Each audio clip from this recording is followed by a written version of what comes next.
Hello, and welcome to my channel, Dill Reads Horror. So, what will we be looking at today? I'm glad you asked. Today we will be looking at witchcraft. That is to say, the Manningtree Witches by A.K. Blackmore. A.K. Blackmore is an author that I just discovered. She's really a superb author. I think this is her first novel. She has another novel out, which I'm definitely going to read, and also a collection of poems. She's a really superb writer and definitely someone to keep an eye out for. So, the Manningtree Witches, what is it basically about? So, first off, it's historical fiction. It deals with real events and real people, but obviously in a fictionalized setting. Bit of background to the situation. The story is set in 1643 in the UK, well, in Britain, in England, during the time of the English Civil War. I won't bore you with the details of the Civil War. Suffice to say, Parliament said to King Charles I, "You're a crap king, you can't be king anymore." And Charles I was like, "No, I still want to be king. I love being king."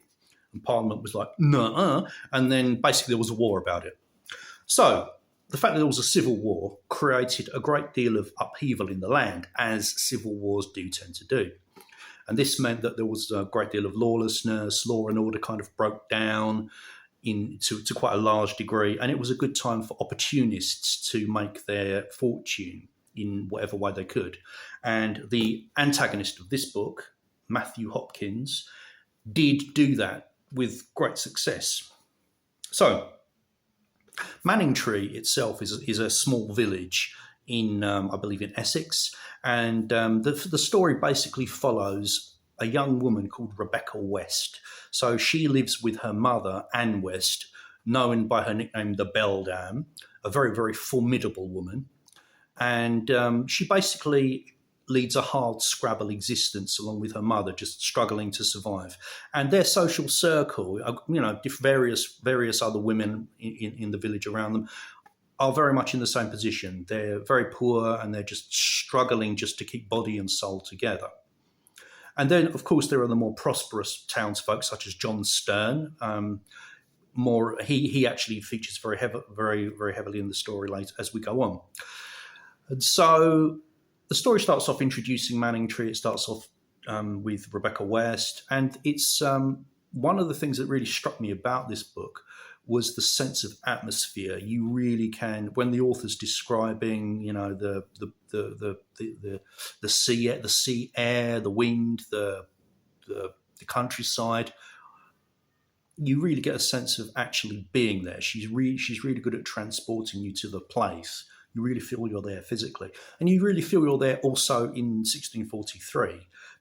She's really excellent. She really makes you feel like you're there in that period, observing people at their daily lives, just living the minutiae of their daily lives. It's really well written and it's really interesting.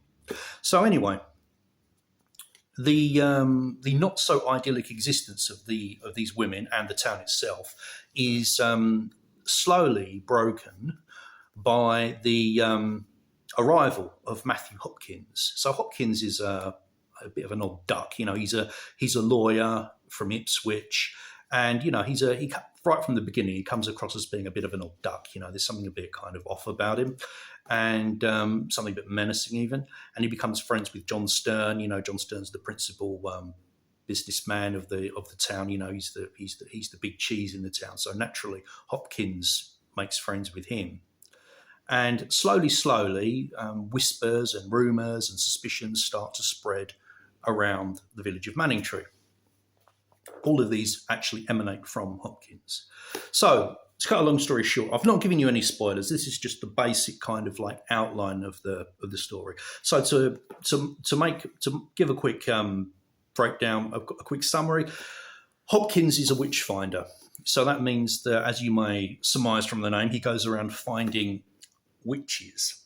So that's what he does. He goes from town to town. He finds witches, usually people who have been accused of witchcraft. Always people who are poor, always people who are disenfranchised and powerless and defenseless, and nearly always women.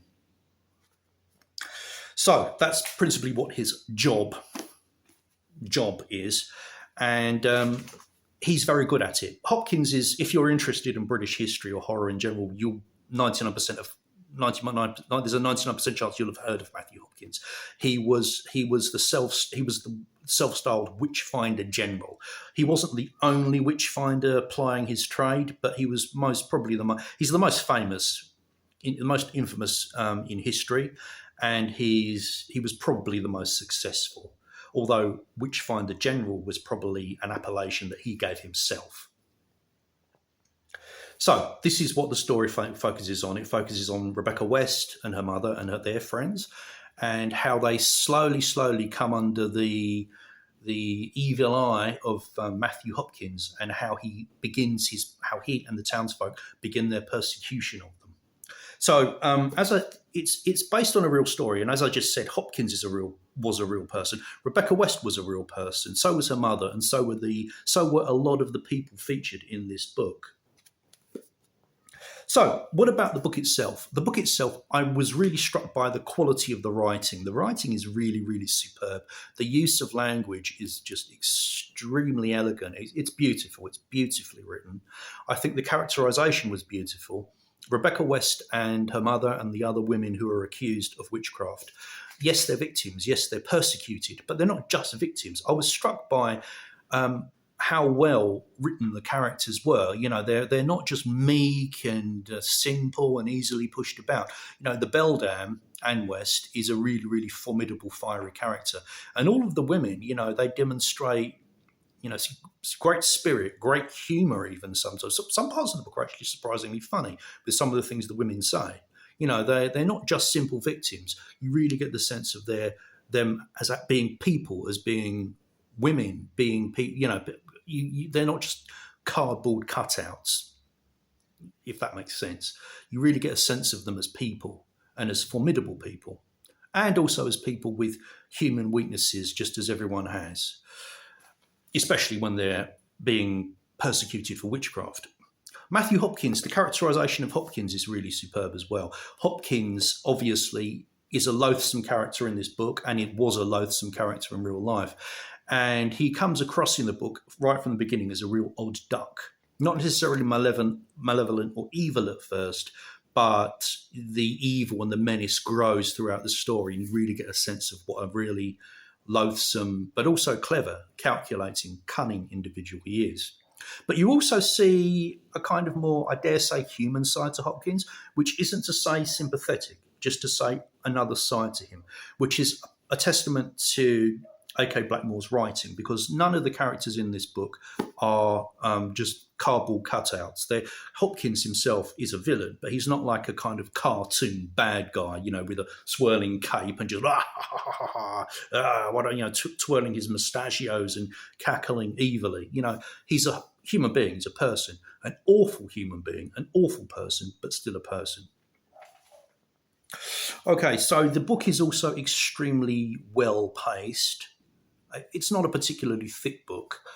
If you followed my channel, the one person who follows my channel will have realised that none of the books I've reviewed so far have been particularly thick. I do read thick books, and I'll be going on and on about those pretty soon. Don't worry.